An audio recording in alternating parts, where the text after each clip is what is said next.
James Haskell will soon be swapping the English countryside for the continent when he joins Stade Francais next season.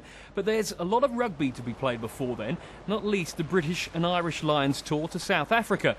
Haskell's director of rugby at Wasps, Ian McGeechan, will of course be picking the Lions squad. So does James have the inside track on any surprise choices? I think, with the Lions, it's one of the cases that most of the players that you think are going to be involved are most likely to be involved. I think there's a couple of guys who may have come to the fore towards the end of the Six Nations and during the last few games that might get the call up. But I think most of the people's guesses will be correct, probably. Who would you say those guys are? I think someone like Ricky Flutie, guys like that. I'm talking from an England point of view. That obviously, I think someone like Dylan Armitage could well be up there. I think he's shown his quality throughout the Six Nations, but it's very difficult because obviously the Lions is the pinnacle of a rugby player's career. Playing for England, you're part of rugby history really. But to play for the Lions, you become a rugby legend, and even that might be the case. We're trying to focus solely on the Wasps stuff at the moment and leave the selection to people who are better placed than me really. There's been a lot of chatter about another teammate of yours as well regarding Lions selection, Danny Cipriani. What do you think his chances are?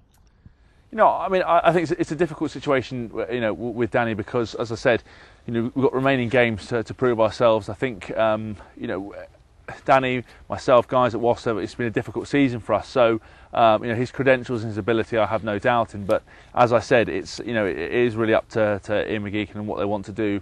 But I think Danny has shown that he's, at times a world-class player, and he could well get the nod. And how about yourself?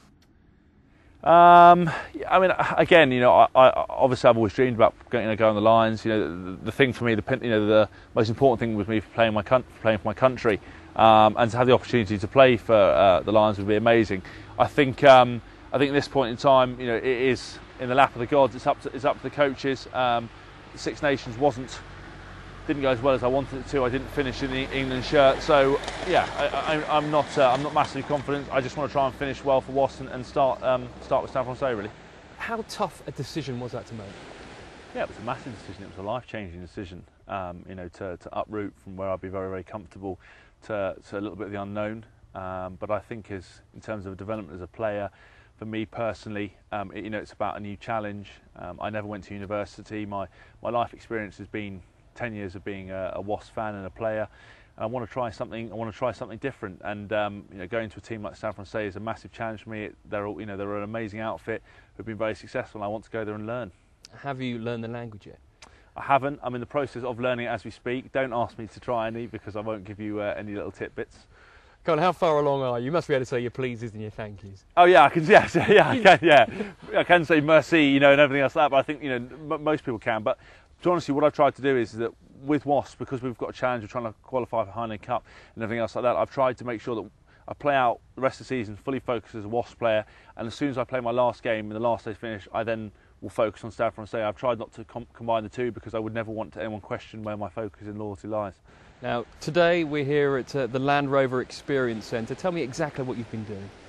We're very lucky enough to be taken in various different vehicles through this pretty fetching course through rivers and over hills and things. And yeah, it's been a great day. I mean, I'm very lucky enough to have a Land Rover myself, and I can honestly put my hand on my heart and say if it wasn't for that, I think my back would be in pieces.